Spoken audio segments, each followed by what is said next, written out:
दोस्तों, जो सरकार के खिलाफ आवाज़ उठाया जाता है उसकी आवाज़ को कई तरीक़ों से दबाया जाता है। जैसे उस पर राजद्रोह का कानून लगा दो, नेशनल सिक्योरिटी एक्ट लगा दो, या फिर उस पर अवमानना का केस ठोक दो।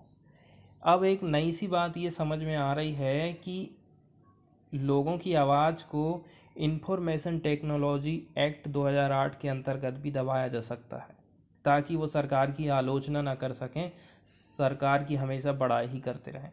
पहली जो न्यूज़ है हरियाणा से है। यहाँ के एक पत्रकार हैं, इनके ऊपर ये एक्ट लगाया गया है। इन्होंने व्हाट्सएप फेसबुक पर एक पोस्ट डाली थी, उसी के चक्कर में इनको गिरफ्तार किया गया है। इस न्यूज़ का हम डिटेल में देखेंगे। उसके बाद हम देखने वाले हैं मिनी एनआरसी के बारे में, जो कि न्यूज़ हमारी असम से है। किस प्रकार से एनआरसी की प्रक्रिया ने असम के मुस्लिमों को दो अलग अलग कैटेगरी में बांट दिया, इसके बारे में हम देखेंगे। इसके बाद डिटेल में हम देखने वाले हैं उड़ीसा की एक न्यूज़ आई है चिल्का झील से। चिल्का झील में जो आप मछली देख रहे हो ना, ये इरावाड़ी डॉल्फिन है। इनकी संख्या यहाँ पर बढ़ी है, ऐसा इस न्यूज़ में कहा गया है। तो इसको भी हम डिटेल में देखेंगे। अभी क्या है, इनका कैलकुलेशन हुआ था तो बताया गया है कि पिछले साल कितनी थी, इस साल कितनी है। इस न्यूज़ को हम डिटेल में देखेंगे। शुरुआत करते हैं पहली न्यूज़ के साथ में हरियाणा से। हरियाणा के एक पत्रकार हैं राजेश कुंडू जी। इनके ऊपर information technology act IT act 2008 लगाया गया है और इनकी गिरफ्तारी की गई है। अब इनको गिरफ्तार क्यों किया गया है? क्योंकि ये कम्युनल जो डिसहार्मोनी है उसको बढ़ावा दे रहे थे, इसी के कारण इनकी गिरफ्तारी की गई है। ठीक है, इनके बारे में थोड़ी सी जानकारी ये है कि जो द इंक न्यूज़ पोर्टल है ना, ये इसके फाउंडर रहे हैं और उसी के ये पत्रकार भी हैं। तो इनके ऊपर कम्युनल जो डिसहार्मोनी है, मतलब जातिगत जो तालमेल रहता है, उसको बिगाड़ने का आरोप इन पर लगाया गया है। और देश की जो एकता है उसको ये क्या कर रहे हैं, उसको ये नुकसान पहुंचा रहे हैं, हानि पहुंचा रहे हैं इनके पोस्ट, ऐसा इनके ऊपर आरोप लगाया गया है। अब हम इनकी बात सुन लेते हैं कि इनका क्या कहना है। इनका ये कहना है कि मैंने हाल ही में एक रिपोर्ट की थी जिसमें मैंने बताया था कि कैसे सत्ता पक्ष किसान आंदोलन के दौरान गुरु जम्भेश्वर यूनिवर्सिटी में मूर्ति स्थापित करवाने के पीछे जाति दंगे करवाना चाहता। इससे क्या होगा, किसान आंदोलन को तोड़ा जा सके और उससे ध्यान को हटाया जा सके। अब इसी से संबंधित इन्होंने पोस्ट फेसबुक पर लिख दिया और लोगों को जानकारी दी।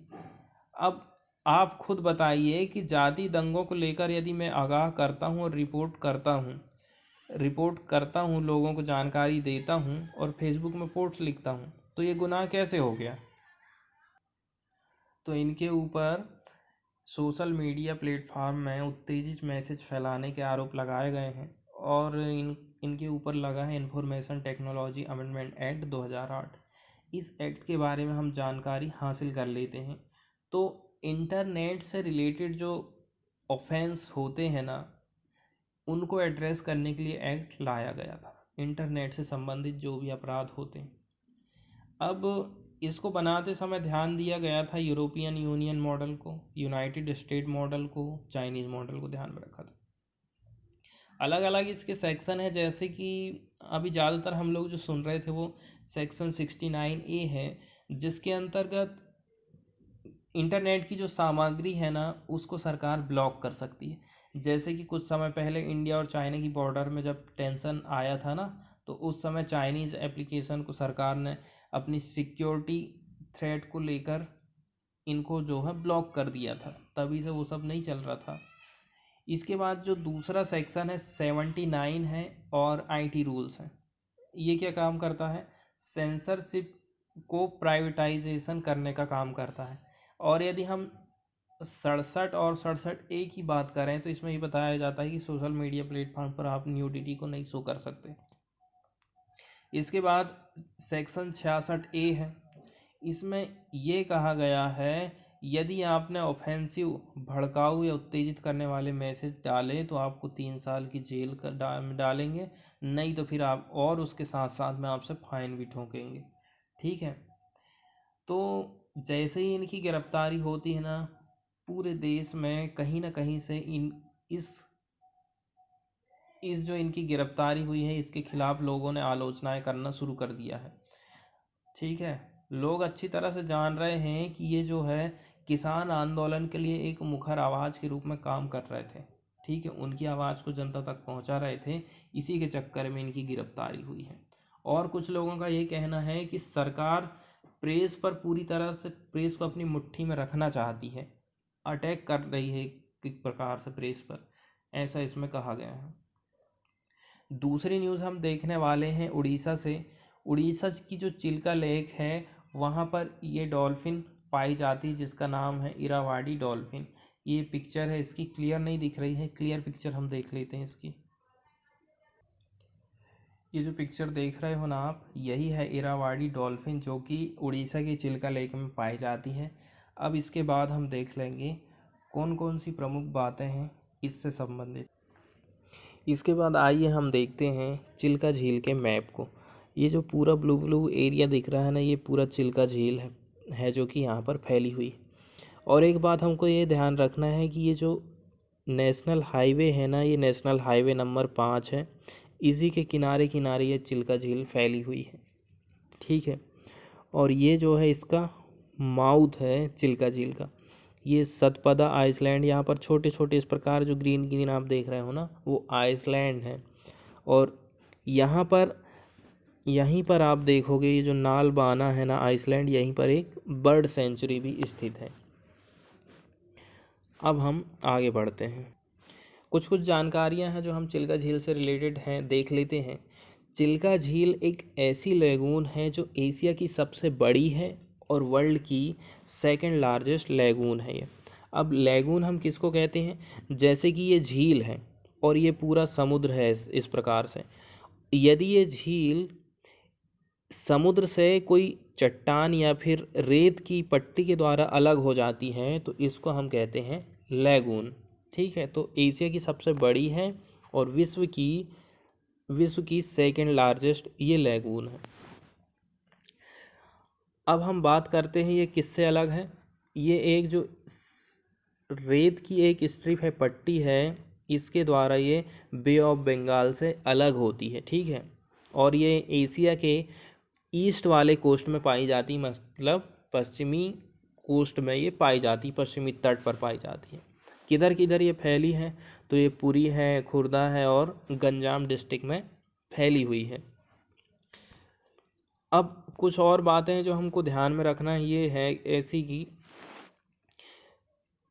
ये माइग्रेटरी बर्ड को आकर्षित करने के लिए सबसे बड़ा विंटरिंग ग्राउंड प्रदान करती है ये झील, इसलिए बहुत ही बड़ी संख्या में यहाँ पर माइग्रेटरी बर्ड भी आते हैं। और अच्छी बात ये है 1981 में इसको रामसर कन्वेंशन के अंतर्गत साइन किया गया था पहली बार। ठीक है, और जो ये इंडिया की पहली वेटलैंड है, ठीक है, जिसको रामसर साइट घोषित किया गया था। और सबसे बड़ा जो अट्रैक्शन है यहाँ का वो इरावाडी डॉल्फिन्स ही है, जिनकी इमेज हम देख चुके हैं, जो कि ज़्यादातर सतपदा आइसलैंड है ना, इसके किनारे में पाई जाती हैं। और यहीं पर नलबाना आइसलैंड है जहाँ पर एक बर्ड सेंचुरी है। ठीक है, इसको डिक्लेयर किया गया था 1987 में। और यहाँ पर एक टेम्पल भी है, कालजाई टेम्पल। अब हम बात करते हैं convention on the wetland, Ramsar site की हम बात कर रहे हैं। तो ये जो ट्रीटी है ना, वो केवल एक देश के लिए नहीं है, ये बहुत सारे देशों की एक ट्रीटी है जिसमें ये काम किया जाता है कि हम हमारे जो वेटलैंड हैं उनको कैसे कंजर्व कर सकें, उनको कैसे संरक्षण दें, कैसे उनका बहुत ही अच्छी तरीके से हम इस्तेमाल कर सकते हैं।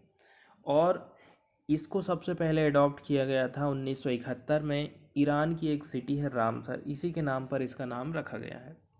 और इसने काम चालू कर दिया था 1975 में। अब इसमें ऐसा बताया जाता है कि लगभग 90% देश जो कि यूएन के मेंबर हैं वो इसकी कॉन्ट्रैक्टिंग पार्टी के रूप में हिस्सा ले चुके हैं। ठीक है, इसके सदस्य बन चुके हैं। अब पार्टिकुलर हम इरावाडी डॉल्फिन की बात करें ना, तो ये खारे पानी में पाए जाने वाली मछलियां हैं, डॉल्फिन हैं। ये कहाँ कहाँ पर पाई जाती है? जैसे समुद्र का जो कोस्टल एरिया होता है ना, किनारे किनारे का हिस्सा रहता है, वहाँ पर ये पाई जाती हैं। एस्चुरी पर भी ये मिलती हैं, मुहानों पर भी ये मिलती हैं, नदी के मुहानों पर, और नदियों में भी ये पाई जाती हैं। कहाँ पर? बंगाल की खाड़ी जहाँ पर गिरती है उसके मुहाने में, और साउथ ईस्ट एशिया वाले हिस्से में भी ये पाई जाती हैं। अब और जानकारी है इसकी न्यूज़ से, ठीक है।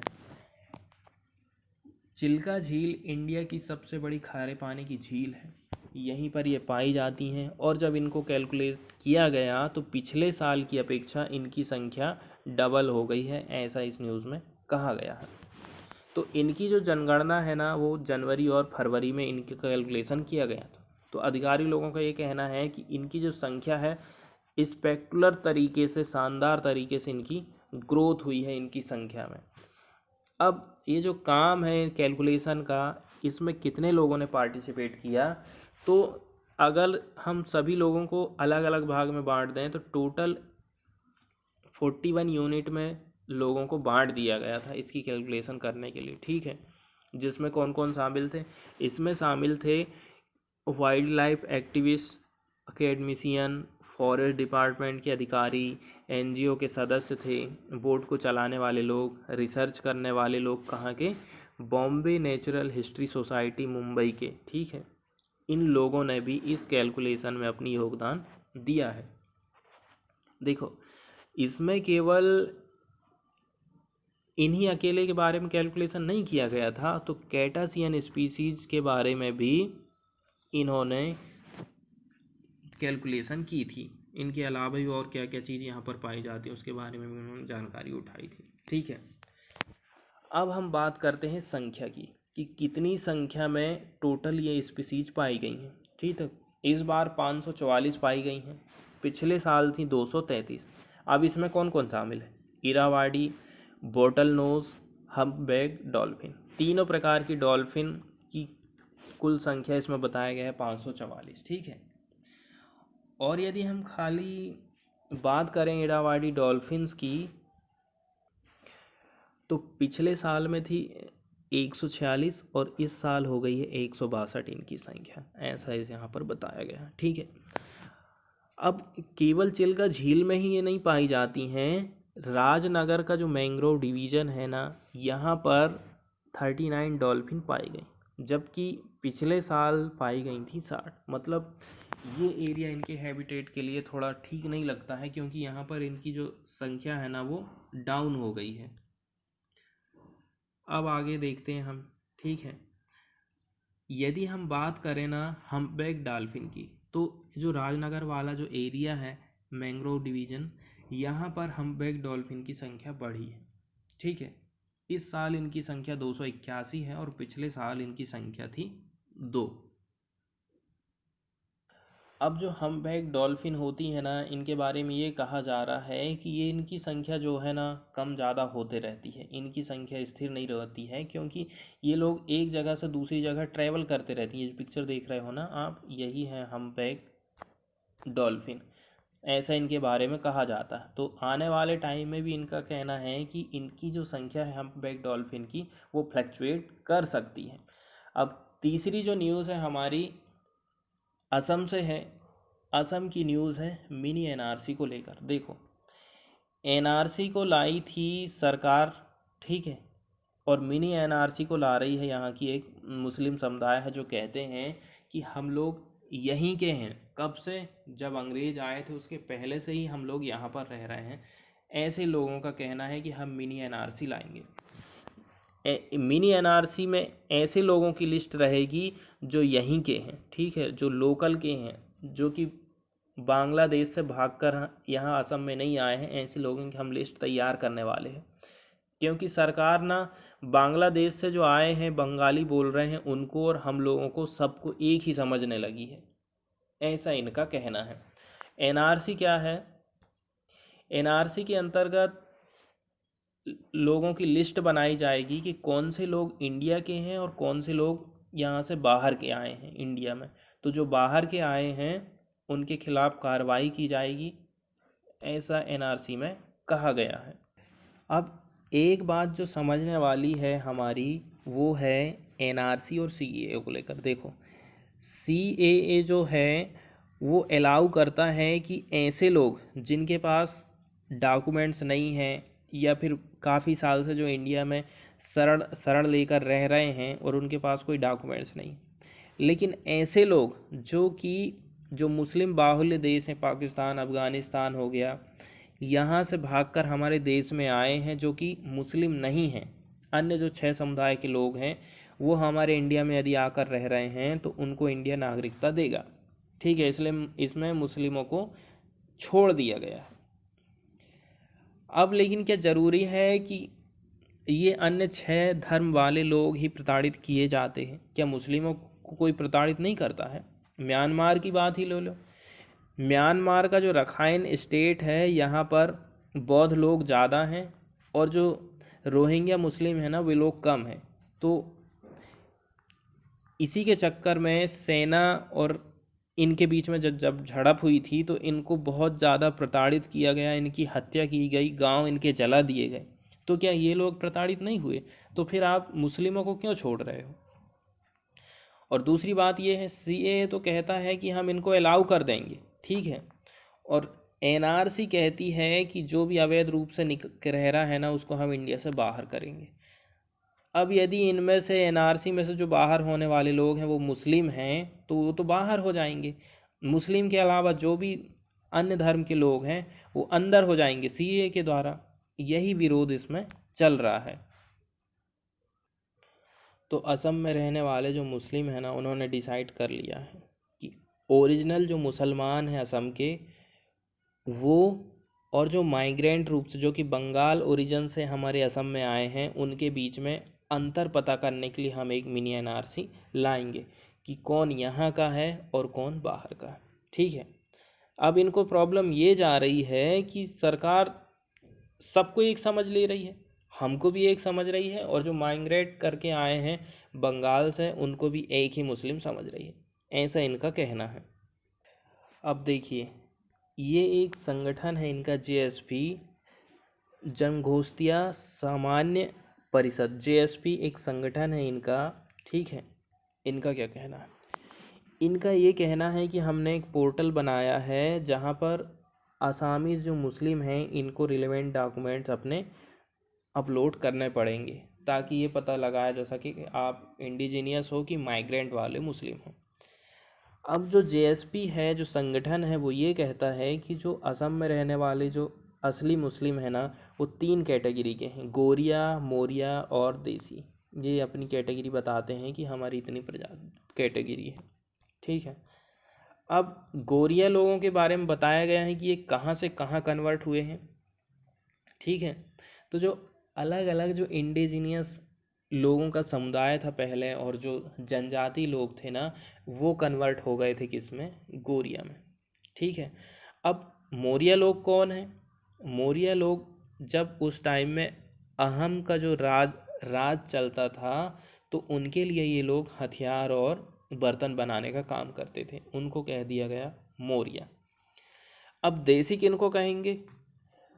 देसी इनको कहा जा रहा है जो कोच रांगबोंगसी जो जाति है ना, वहीं से ये लोग कन्वर्ट हुए हैं और अपने आप को इन्होंने कह दिया कि हम देसी हैं। ठीक है, ऐसा इनका कहना है। तो इस संगठन का ये कहना है कि हमने जो पोर्टल तैयार किया है उसमें 15 अप्रैल से काम चालू हो जाएगा। इसमें हम लिस्ट तैयार करेंगे कि कौन असली मुसलमान है, कौन इंडिजीनियस है और कौन बाहर का माइग्रेंट वाला। ठीक है, और इसके बाद फिर इसकी वेरिफिकेशन की जाएगी, उसके बाद में इसको पब्लिश कर दिया जाएगा, ऐसा इनका कहना। ठीक है, ये जो काम ये लोग कर रहे हैं ना, बिल्कुल एनआरसी की ही तरह करने वाले हैं, जिसमें जब अभी एनआरसी तैयार हुआ था ना तो उसमें 19 लाख लोग बाहर हो गए थे। ठीक है, और टोटल जो आवेदन आए थे वो आए थे 3.3 करोड़ एप्लीकेंट्स के सरकार के पास आवेदन आए थे। अब इनका ये कहना है, ये जो जोलाहास मुस्लिम कम्युनिटी है ना, इनको हम अपने आप में शामिल नहीं कर सकते। क्योंकि ये अंग्रेज़ों के बाद के लोग हैं, जबकि हम अंग्रेज़ों के पहले के लोगों को अपने में शामिल कर रहे हैं। ये उस टाइम में कन्वर्ट हुए जब अंग्रेज़ों ने टी प्लांटेशन का काम असम में चालू करा था, ऐसा इनका कहना है। अब इनका कहना है कि हम जो असली मुस्लिम हैं ना, वो उनकी एक अलग ही आइडेंटिटी है, जो कि किन के द्वारा दी गई है, अहम और कोच किंग्स के द्वारा दी गई है, इसलिए हम लोग अलग हैं। अब इनको चिंता किस बात की है, ये जो मियाँ लोग रहते हैं ना, तो गोरिया मोरिया और देसी कम्युनिटी के जो लोग हैं मियाँ में मर्ज हो रहे हैं, और मियाँ लोग बोलते हैं बंगाली, इसलिए इनको थोड़ा टेंशन हो रहा है। आगे थोड़ी सी डिटेल बताई गई है कि 40 लाख लोगों को इन्होंने कहा है कि आप अपने डॉक्यूमेंट्स को सबमिट करिए, जो भी गवर्नमेंट अथॉरिटी ने आपको दी है वो सब आप यहाँ पर पोर्टल में आपको सबमिट करना है। इसके बाद हम जो है इसको ना वेरिफिकेशन करेंगे डॉक्यूमेंट्स का, उसके बाद पब्लिश कर देंगे। और इसमें ये भी प्रोविज़न है कि जो भी गलतियां हैं, एरर हैं, उनको रेक्टिफाई करना है, सुधार सकते हैं, ठीक है, उसके बाद ही हम लोग जो है इसको पब्लिश करेंगे। और इसमें ये भी बताया गया है कि जो इंडिजिनियस मुस्लिम है ना, इस काम के लिए इनको काफ़ी डोनेशन भी, हेल्प भी मिला है, ताकि हम ये काम को कर सकें, ऐसा इनका कहना है। देखो 2011 की जनगणना की यदि हम बात करें तो असम की जितनी भी जनसंख्या थी उसका 34% हिस्सा था मुस्लिमों का, ठीक है। लेकिन ये जो संगठन है ये क्लेम करता है कि अभी तो वर्तमान में इनकी संख्या ना 1.4 करोड़ पहुंच गई है। अब चौथे नंबर की जो न्यूज़ है हमारी थोड़ी जनरल नॉलेज के हिसाब से है।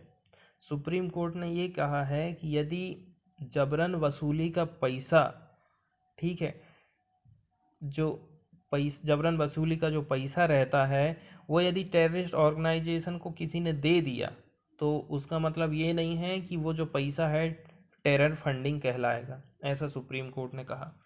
तो इसीलिए ये जो केडिया है ना, जिसके खिलाफ ये केस चल रहा था, 9.9 लाख रुपए की जो टेरर फंडिंग का पैसा था, रुपए थे, ये टेरर फंडिंग के नहीं है, ऐसा अदालत ने कहा है।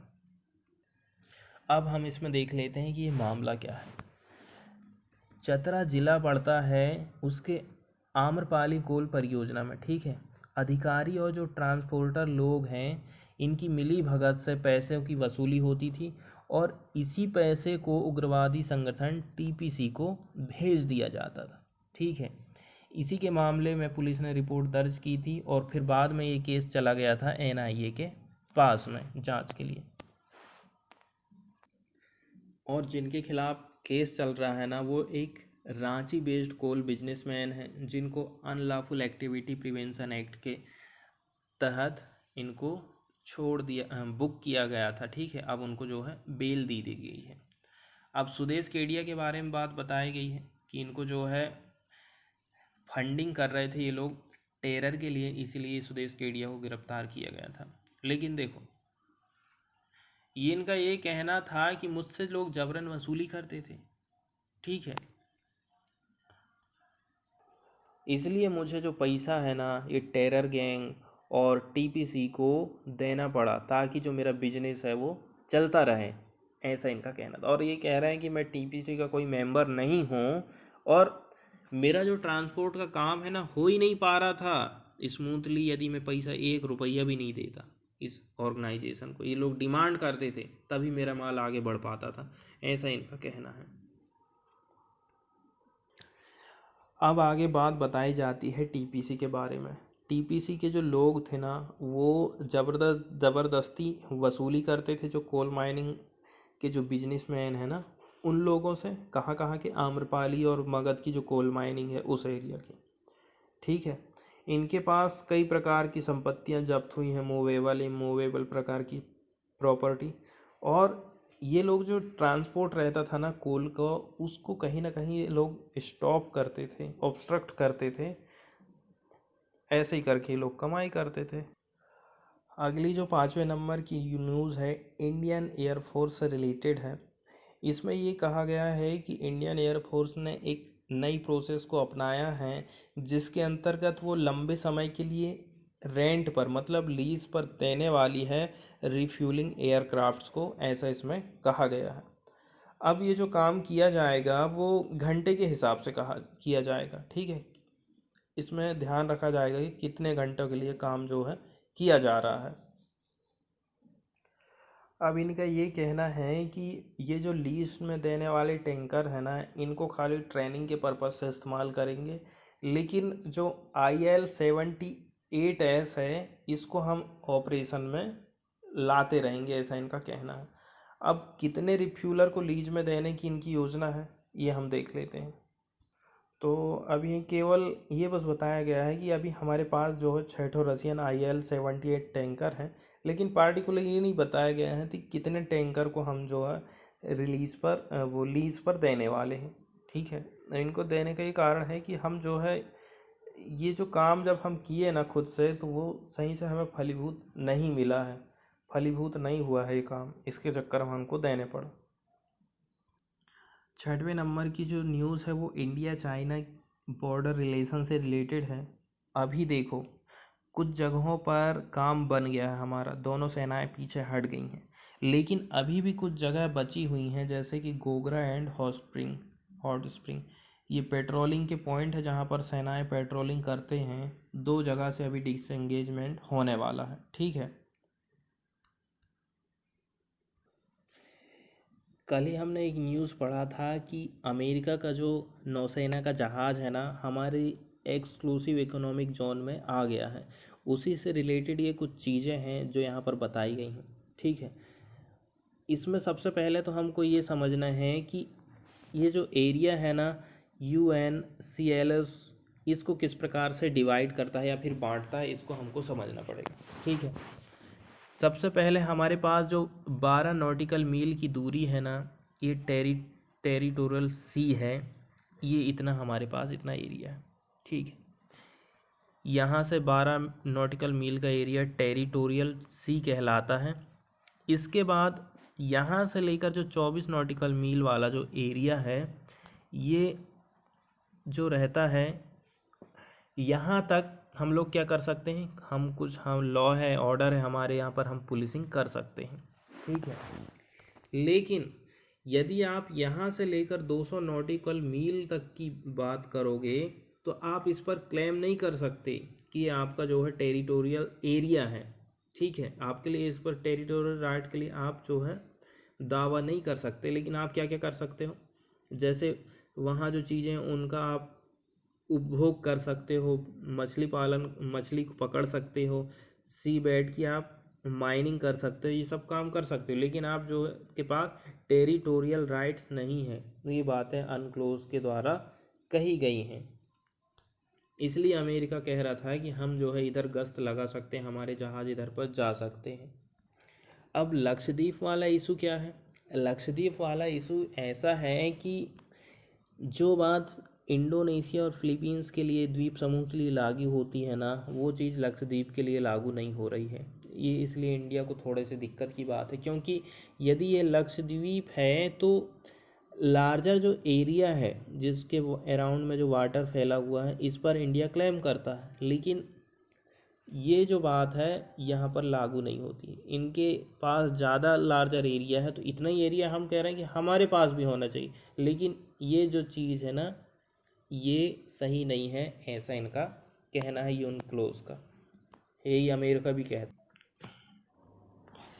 इसके बाद 8वें नंबर की जो न्यूज़ है वो मेघालय से है। यहाँ की एक बहुत ही साफ पानी की नदी है उमनगोट, जिस पर एक डैम बनाया जाना है, जिसका गांव वाले बहुत ही ज़्यादा अपोज कर रहे हैं, विरोध कर रहे हैं। तो क्या इसका रीज़न है ये हम देखेंगे। और ये जो रिवर है ना, इंडिया की क्लियरेस्ट रिवर के अंतर्गत इसको कंसिडर किया जाता, शामिल किया जाता है। डैम जो बनने वाला है उसकी कैपेसिटी रहेगी 210 मेगावाट हाइड्रो इलेक्ट्रिक, ठीक है। और कम से भी कम आसपास के जो 12 गांव वाले हैं वो लोग इसका विरोध कर रहे हैं। गांव वाले बांग्लादेश की बॉर्डर के किनारे जो ज़िला पड़ता है ईस्ट खासी हिल्स, उधर के हैं। और जो डैम बन रहा है वो अप स्ट्रीम में बनने वाला है। अप स्ट्रीम मतलब किस तरफ? वेस्ट जैंतिया हिल्स की तरफ ये बनने वाला है। अब देखो, Meghalaya state pollution control board कह चाह रहा है कि हम जो है सुनते हैं, सभी का पक्ष सुन लेते हैं, जन सुनवाई करते हैं, पब्लिक हियरिंग रखते हैं, ठीक है। लेकिन ये जो एग्जीक्यूटेड बाई किसके द्वारा था, ये एग्जीक्यूट किया जा रहा था मेघालय एनर्जी कॉरपोरेशन लिमिटेड। मतलब ये यहाँ पर डैम बनाएगी और वहीं से पावर का उत्पादन करेगी, ठीक है। लेकिन इनकी ये जो पब्लिक हियरिंग है ना, इसका बहुत ही ज़्यादा गांव वालों ने विरोध किया। वेस्ट जयंतिया हिल डिस्ट्रिक्ट को फ्राइडे, तो चाहे वेस्ट जयंतिया हिल्स की बात हो, चाहे वो ईस्ट खासी हिल डिस्ट्रिक्ट की बात हो, दोनों ही तरफ गांव वालों के विरोध का सामना MSPCB के अधिकारियों को सामना करना पड़ा। देखो, नदी जो होती है ना, गांव वालों का ये कहना है कि यदि यहाँ पर डैम बनता है तो हमारा जो जीविका का साधन है वो छिन जाएगा। सबसे बड़ा मेन रीजन यही है। और फिर गांव वालों का ये भी कहना है कि ये जो 13 गांव की जो ज़मीन इसमें डूब जाएगी तो उसका क्या होगा, और टोटल जो एरिया जो इसमें सबमर्ज होने वाला है वो है 296 हेक्टेयर। इसी के कारण गांव वाले बहुत ज़्यादा इसका विरोध कर रहे हैं। इसी से एक बात याद आती है, महात्मा गांधी ने कहा था कि आप कोई भी काम करो, कोई भी कदम उठाओ तो उससे पहले एक बात ध्यान रखना कि सबसे नीचे तबके का जो गरीब आदमी है उसको ध्यान में रख के ही कोई प्लान करना कि मेरे इस कदम से क्या उसको कोई फ़ायदा हो रहा है, उसको कोई नुकसान तो नहीं हो रहा है। लेकिन आज के टाइम में हमेशा ऊपर लेवल को देखा जाता है, ठीक है, नीचे वाले लोगों को ध्यान नहीं दिया जाता है। इसके बाद 9वें नंबर की जो न्यूज़ है ईरान से है। ईरान ने पहली बार जो है जो सेंट्रीफ्यूजेस बना रहा था ईरान, उसका उद्घाटन या फिर अनावरण किया है। पहली बार पब्लिक के सामने ये पिक्चर को लाया है कि हमने ये जो काम है उसको चालू कर दिया है। देखो, 2015 की बात है, अमेरिका और जो अन्य देश है ना उनके बीच में एक ईरान को लेकर एक संधि हुई थी जिसमें ये कहा गया था कि हम आपके ऊपर जो सैंक्शन लगी हुई है उनको कम करेंगे यदि आप अपने जो ईरान परमाणु वाले जो कार्यक्रम हैं उसको कम करते हो। तो ऐसी वो संधि हुई थी, ठीक है। तो 2018 में क्या हुआ था कि अमेरिका और ईरान के संबंध खराब होते हैं, तो डोनाल्ड ट्रंप ने क्या काम किया, ईरान के ऊपर और भी ज़्यादा प्रेशर पड़े और भी सैंक्शन ज़्यादा से ज़्यादा लगे करके इस डील से अमेरिका बाहर आ गया था, ठीक है। तो जब अमेरिका इस डील से बाहर आ गया तो जवाब में ईरान ने भी क्या काम कर दिया, अपने जो परमाणु कार्यक्रम है उसको तेज कर दिया। और जो सेंट्रीफ्यूजेस है ना, जो पिक्चर आप देख रहे हो, उसके भी उत्पादन को उसने बढ़ा दिया था। लेकिन जब अमेरिका के नए राष्ट्रपति जो बाइडेन जब से आए हैं तो उन्होंने ये कहा है कि जो 2015 की डील थी उसमें हम फिर से वापस आएंगे, ऐसा उनका कहना था। देखो, इसमें बात ये है कि ईरान ये कहता है सबसे पहले आप सैंक्शन को हटाओ, उसके बाद ही हम अपनी तरफ से ये जो परमाणु कार्यक्रम हैं उनको कम करेंगे। ईरान ऐसा कहता है, ठीक है। लेकिन अमेरिका कहता है ऐसा कैसे हो जाएगा, आपको अपने परमाणु कार्यक्रम जो है कम करने पड़ेंगे, तभी जो है हम अपनी सैंक्शन को उठाएंगे। लेकिन हम तो कम कर लेंगे, लेकिन बाकी जो पार्टी देश है ना, हम उनका नहीं कह सकते, ऐसा अमेरिका का कहना है। और इन्होंने जो इनॉग्रेट किया है ना, ये अलग अलग इनका नाम यहाँ पर बताया गया है, जैसे कि 164 IR6 centrifuges, 30 IR5 and 30 IR6, ये इनके नाम यहाँ पर बताए गए। और ये वहाँ का प्लांट है, ठीक है, नटांज यूरेनियम इनरिचमेंट प्लांट है जहाँ पर ये कार्यक्रम चल रहा था। अब हमें ध्यान ये देना है कि अमेरिका और ईरान, ठीक है, अमेरिका और ईरान ये जो देश हैं ये डायरेक्ट अपनी बातचीत नहीं कर रहे हैं। इनके बीच में जो काम है ना मध्यस्थता का, वो कर रहा है European union as an intermediary. Direct ये लोग बातचीत नहीं कर रहे हैं, अमेरिका बीच में यूरोपियन यूनियन को भी लाना चाहता है। सबसे ज़्यादा ईरान को जो दिक्कत आ रही थी ना सैंक्शन को लेकर, वो थी इसके जो ऑयल है ना, ऑयल को एक्सपोर्ट करने को लेकर के सबसे ज़्यादा, क्योंकि ईरान की कमाई तो इसी से है उसकी। यदि इस पर ही बैन लग जाता है तो ईरान की कंडीशन बहुत ज़्यादा ख़राब हो जाती है। 10वें नंबर की न्यूज़ हम देखने वाले हैं अमेरिका से। अमेरिका में जो दास प्रथा पहले चलती थी ना, जो गुलाम लोग थे, उनके वंशज जो अभी भी हैं, और जो ब्लैक्स लोग हैं जिनको डिस्क्रिमिनेशन का सामना करना पड़ता है, उनको समर्थन देने के लिए, उनकी हेल्प करने के लिए एक बिल अमेरिका लाना चाहता है, ठीक है, जो कई बरसों से अधर में लटका हुआ था, जिसमें जो मेन फोकस है इनका ना, वो है उनका फाइनेंशियल एड फॉर उसके जो वंशज हैं, गुलामों के जो वंशज अभी भी मौजूद हैं, उनके लिए फाइनेंशियली सपोर्ट अमेरिका करना चाहता है। और ये जो मुद्दा अभी उठा है ना, बहुत ही सही समय पर उठा है, क्योंकि जो जॉर्ज फ्लॉयड हैं, ठीक है, इनकी हत्या एक पुलिस अधिकारी के द्वारा कर दी गई थी ना, तो पूरे अमेरिका में प्रोटेस्ट चल रहा था, और अभी भी इस बात की गर्मा गर्मी है। तो इस टाइम में इसको यदि लाया गया है तो निश्चित ही इस पर सुनवाई होना तय है, ये बात सही है। और यदि इस बिल को हम देखा जाए ना, तो लगभग 30 साल से ये बिल पेंडिंग में है और अभी तक ये अधर में लटका हुआ था। तो ये जो भेदभाव वाली बात है ना, ठीक है, अश्वेत और श्वेत के बीच में जो चली आ रही है, या फिर गुलामों के बीच में जो भेदभाव है, गुलाम बनाने की जो प्रथा है, ये सारी बातें 1619 से आज तक चली आ रही है, ठीक है। तो इसलिए अमेरिका ने सोचा है कुछ नहीं कर सकते हैं तो कम से कम हम उन्हें आर्थिक सहायता देकर कम से कम उनके समाज को ऊपर तो उठा सकते हैं हम, ऐसा इनका कहना है। आश्चर्य वाली बात यह है कि इतना एडवांस अमेरिका, जहाँ पर आज भी, ठीक है, जाति से रिलेटेड असमानताएं वहाँ पर पाई जाती हैं। कौन से क्षेत्र में? चाहे वो एजुकेशन का क्षेत्र हो, शिक्षा का क्षेत्र हो, स्वास्थ्य का क्षेत्र हो, हाउसिंग हो, एम्प्लॉयमेंट हो, और भी जो अदर समाज से रिलेटेड प्रोविज़न है ना, उनमें अभी भी जातिगत जो है भेदभाव होते रहते हैं।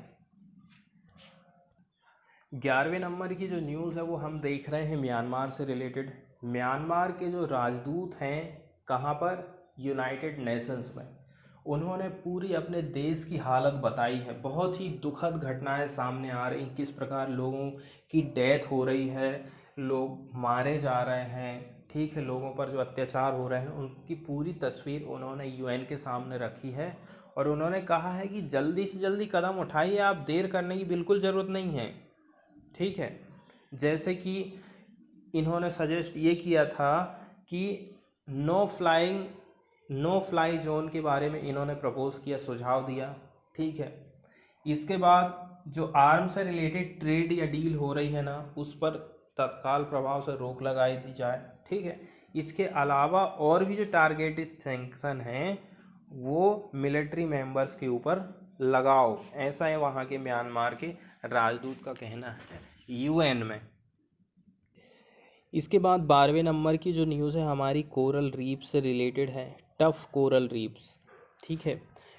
इसमें ये कहा गया है कि जो कोरल रीफ्स है ना, वो क्लाइमेट चेंज में सरवाइव कर जाएंगे। आखिर इन्होंने ये बात क्यों कही? ठीक है, क्योंकि इसका इन्होंने रीज़न दिया, इनके पास कैपेसिटी है क्या बनाने की, जो हार्ड जो ढांचा रहता है ना, पत्थर का, रॉक का जो ढांचा है, हड्डियों का ढांचा, इसको ये बनाते हैं। इसलिए ये कह रहा है, इनका कहना है कि ये क्लाइमेट चेंज में सरवाइव रह सकते हैं, क्योंकि ये आपस में एक हड्डियों का बहुत ही ज़्यादा कठोर पत्थर का एक ढांचा बनाते हैं, इसलिए जलवायु परिवर्तन को सहन कर सकते हैं, ऐसा इस स्टडी में कहा गया है।